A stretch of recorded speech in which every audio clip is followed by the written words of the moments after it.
সাল্লাল্লাহু আলাইহি সাল্লাম বলেছেন, মান তাওয়াজ্জা কামা আমারাল্লাহ, যে ব্যক্তি ওযু করবে সেভাবে যেমন ওযু করার নির্দেশ আল্লাহ করেছেন, যেভাবে আল্লাহ ওযু করতে নির্দেশ করেছেন সেইভাবে ওযু করবে, উল্টাপাল্টা নিয়মে না, মনমতো না, সুন্নাহর খেলাফ না, বরং আল্লাহর নির্দেশিত পদ্ধতি অনুযায়ী সঠিকভাবে যে ওযু করবে।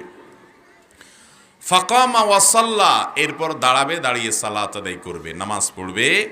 ফাহামিদাল্লাহ ওয়া আথনা আলাইহি, এরপরে আল্লাহর প্রশংসা করেছে, আল্লাহর স্তুতি গুণগান করেছে, আল্লাহ অনেক নিয়ামত দিয়েছে সেগুলো স্বীকৃতি সে দিয়েছে।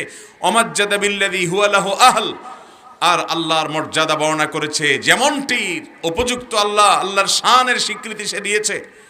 ওয়াফাররাগা লাহু কলবাহ, এবং এরপর তার অন্তরটাকে মুক্ত করেছে, শুধু আল্লাহকে অন্তরে স্থান দিয়ে দুনিয়ার মোহ, লোভ, লালসা, পাপের প্রতি আকর্ষণ, এগুলো থেকে অন্তরকে পরিচ্ছন্ন